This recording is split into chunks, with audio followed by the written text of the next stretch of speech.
Criticism is the judgment of others.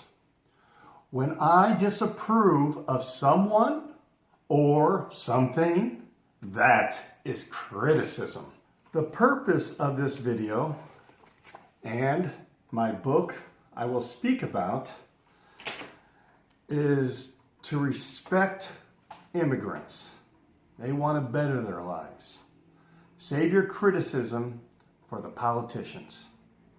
Listen to this. We want people to come here, despite where they came from or despite the circumstances that drove them to this country and to this state. We say you are welcome here. We are welcome with open arms, and we'll work to keep you safe. We'll not only house you, but we'll protect you. My question has always been, how many people? The United States has over 300 million citizens, and New York City has approximately 8 million plus. We certainly can't double that amount. There has to be a number. So you'd think that the leaders, this case the governor, would say, how many beds are available? How many jobs can we place these immigrants? And schooling, you want kids to have consistency to be at the same school. The budget for education must be bigger because you're going to have English language learner teachers, counselors, etc. And so first generation immigrants are proven to be a burden on the social system, on social services, but the second generation on, it gets better. Preparing for possibly getting 50 to 100 migrants here in the city each day. I think that the Governor Abbott, what he's doing is just so inhumane. Mayor Eric What could he be doing that is so inhumane? Adams today standing by his word that New York City, which is a shelter city, welcomes all asylum seekers with open arms. This is a place where the Statue of Liberty sits in the harbor, and we say, bring us your tide. Those who are yearning to be free. That's what these asylum seekers are doing. And I don't think anything is more anti-American than shipping people on a bus. This comes after... Listen to this. Shipping people on a bus is the most un-American thing. And I don't think anything is more anti-American than shipping people on a bus. Shipping people on a bus. Let's look at some un-American things. Not paying your taxes. The government would shut down and social services would evaporate. I could think of another un-American thing. Terrorism. Look at domestic terrorists like the Unabomber. That's certainly worse than having someone sit on a climate-controlled bus. Timothy McVeigh, the Oklahoma City bomber.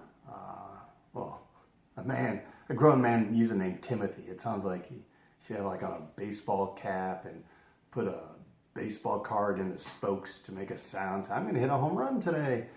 If you're a grown man, don't use the name Timothy. Besides, this domestic terrorist killed over 150 people and injured nearly 700 more in a bombing in 1995.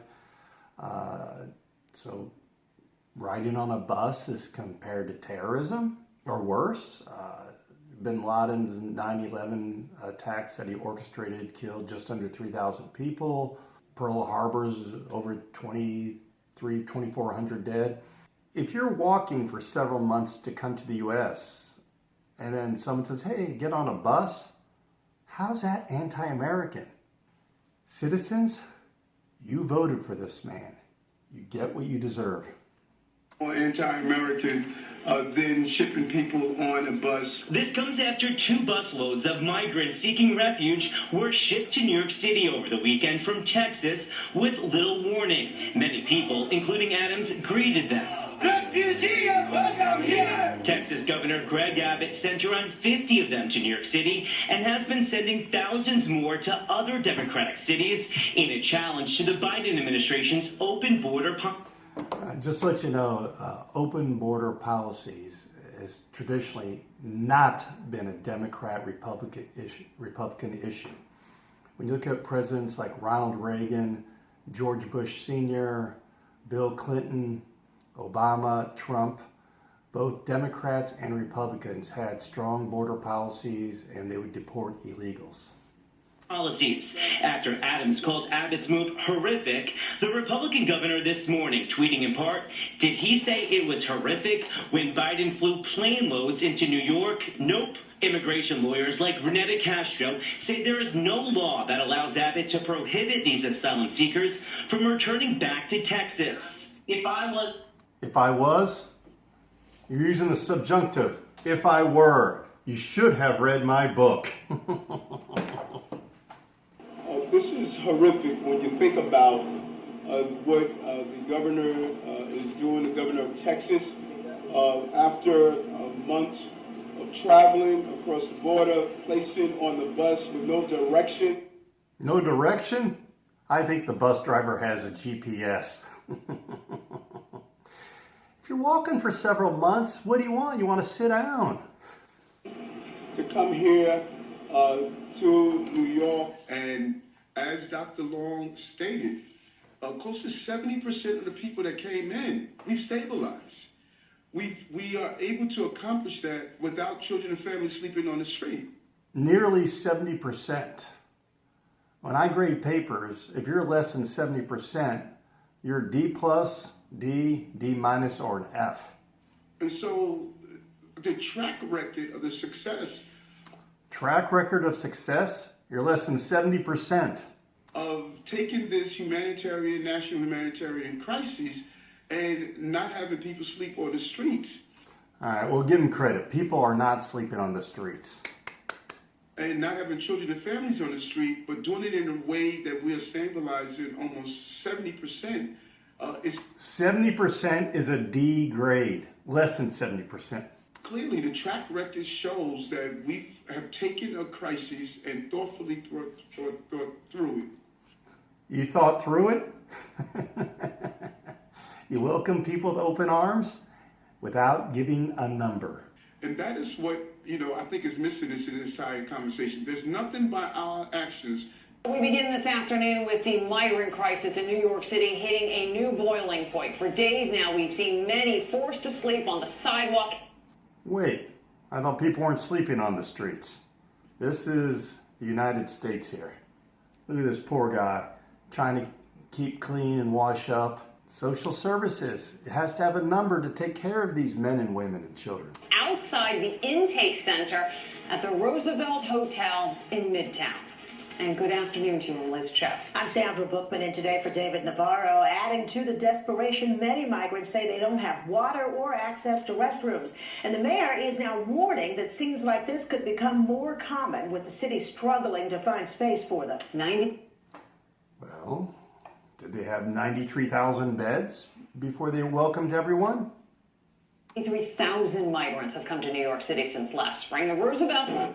We need help, and it's not going to get any better. Mayor Adams says the strain on the city is only going to get worse. The lines outside the Roosevelt, which were blocks long on Saturday in the heat and rain, are shorter today, but there are still dozens of men waiting more than 24 hours who slept out here last night, in the morning washing up on the street for another day of waiting to be processed at the intake center here and taken to a men's shelter, since only families with children can stay at hotels. Across the street, the owner of Amos Restaurant says the sight of the men lining up for the last couple of weeks and charging their phones in his outdoor dining space has hurt business, but that it wasn't an issue at all when it was just big. They don't allow them to go anywhere. No shower, no bathroom. Yo tengo ya 3 meses y medio viajando. This man from Venezuela says he's been traveling for 3.5 months. He doesn't mind waiting a little longer. The men It's a uniform belief. One, we should allow people to work. That would be a major system. We have thousands of jobs, and I want to say to New York, Better have over 100,000. Okay, and Americans, these migrants and asylum seekers that I spent the night in the migrant hurt with, they don't want anything free from us. Yeah, they want to work. Remember, respect migrants. Teachers, read this to your students. This book is just meant for the classroom. The nice thing about it, it's written in both English and, again, in Spanish. These migrants want to better themselves. Don't ever criticize them. Criticism is best for politicians. What about the criticism? Yo no quiero hotel, yo lo que quiero es un refugio. We don't want to sleep on the street. Only to have the shelter door slammed on him. Solamente le estoy pidiendo que me den para dormir nada más. They're telling us to go find somewhere to go. Where are we going to go with no money? This is the latest group arriving to the Roosevelt Hotel, a city-designated migrant shelter. They were handed these unexpected notices saying there was no more housing for them. Can you find a punctuation error? We are working to find additional placement. That's an independent clause, needs a comma, coordinated in conjunction with another independent clause. We do not know how, blah, blah, blah. See, they should have looked at my punctuation files and checked out my punctuation book. Expected notices saying there was no more housing for them. I didn't say anything. They left me silent. Just go over there. There's no shelter or space for anyone. With nearly 55,000 migrants being housed in the city at this time, Mayor Adams now says enough. With no state or federal aid, he can't take in new migrants. But right now, we have no space. So wherever they can wait, they are waiting. But to keep the migrant children safe, he says in a few days, the city will be providing 60-day notices to adult asylum seekers who are already in shelters to find alternative housing. We don't want to reach the point, and we won't reach the point, where families and children are living on our streets, like you're seeing in other municipalities. If migrants can't find their own housing within the 60-day period, they will be required to reapply for a new placement. Our compassion is infinite, but our space is not. Well said. Very well said.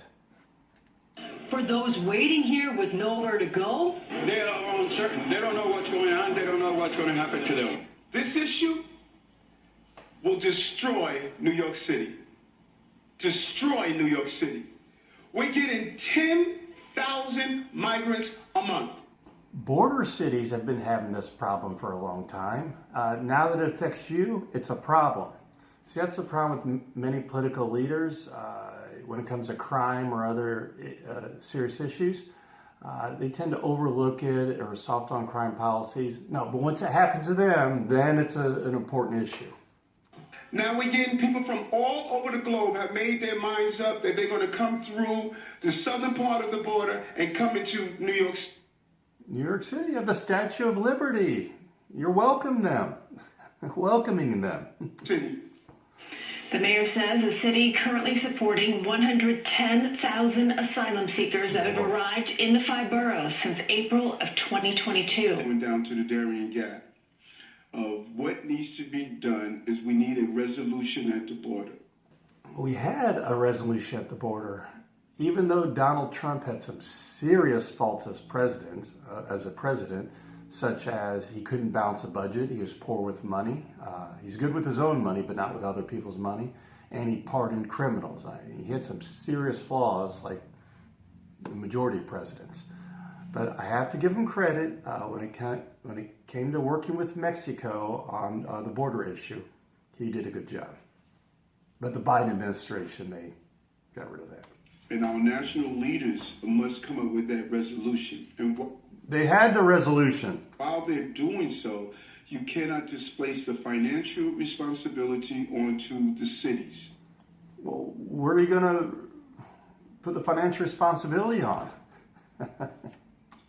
And that includes Brownsville, El Paso, Denver, New York, Chicago, Boston. We have a responsibility to make sure that we can not only take care of long-term residents of our cities, but also treat those who arrive here in a humane way. This is bad for the migrants and asylum seekers, and it's bad for the city. And so how they resolve that is coming up with real immigration reform and allocating in the budget the financial needs that these cities need, and having a decompression strategy to address this issue. And so I think that the White House and Congress, they must get together and realize that this is impacting America's largest city. In life, you're part of the problem or part of the solution. Yes, he was part of the problem. Now, what are you going to do about it? I mean, the answer is simple. You close the border and you start working with the people that are here. Anyone who's here that's a productive citizen, willing to work hard, assimilate, abide to the rules, pay your taxes, stay. Great. Long term, you'll make this country better. But anyone who commits a crime that's, not like something minor, like a little traffic ticket, a citation, get rid of them. We don't want losers in this country. We want winners. And I'm sure that it'll go down in history. Over 99% of these immigrants are winners. But be careful for the less than 1%. They're dangerous. Cities. Department combined. So you're asking for money here. Do I have that right? A combination, more than money, because the faucet is flowing. We have to stop the faucet. We have to make sure we have a real decompression strategy at the border, and we have to ensure that we have real immigration reform, because it's going to continue. It's not sustainable when you look. I was trying to do research on the homeless that these immigrants are suffering from. It's not just New York City. There are other cities where you actually have these immigrants coming all this way and from the warm weather countries, and it's cold. I mean, Chicago and other cities, they get really cold. I don't want to see these poor immigrants suffer. They're trying to get a better life, and they've been lied to by politicians. And the term homeless, it could happen to anybody. Natural disasters such as a tornado, hurricane, or flood. It doesn't make you less of a person. I mean, sure, there's people that use drugs and become homeless. I mean, yeah, they're going through a rough time, but they can bounce back. But now they're starting to call them unhoused. That's just ridiculous. That's like calling them a non-roof person who is ceiling deprived. Yes, the indoor plumbing challenge people, no, just call them homeless. Whatever term you give them, they still don't have a roof over their head. Get 10,000 a month. The math just does not add up. Reform to the system is a long-term fix. That's going to have to go through Congress. Short-term, are you frustrated with the Biden administration? Do you place blame on them for a more welcoming stance that has led to this record surge? There's a lot of blame to go around. Again, the Republicans have been blocking real immigration reform. Republicans blocking immigration reform.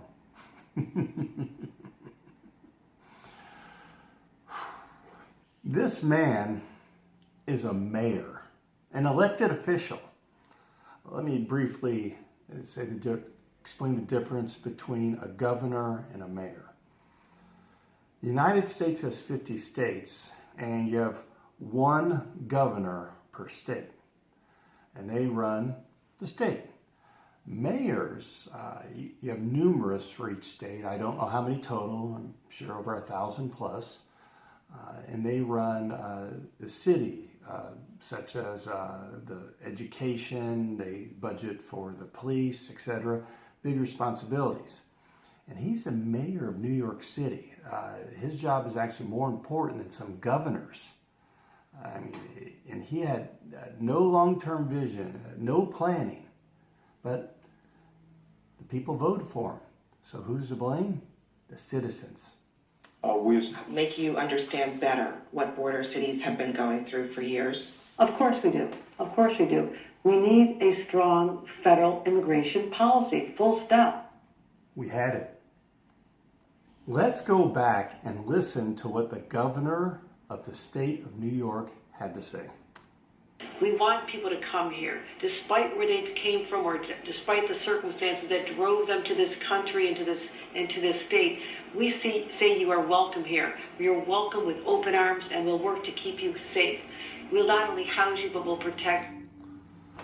All right, let's fast forward to 2 years later. There is a limit to what we can do. We're at our limit. If you're going to leave your country, go somewhere else. If you're going to leave your country, go somewhere else. So you have a mayor with no long-term vision, a governor with no long-term vision, and now what's the cause? You have immigrants sleeping on the street. Tonight in the heart of New York City, a few blocks from Broadway's brightest lights, people seeking asylum are crammed together, sharing what food they have and waiting, hoping.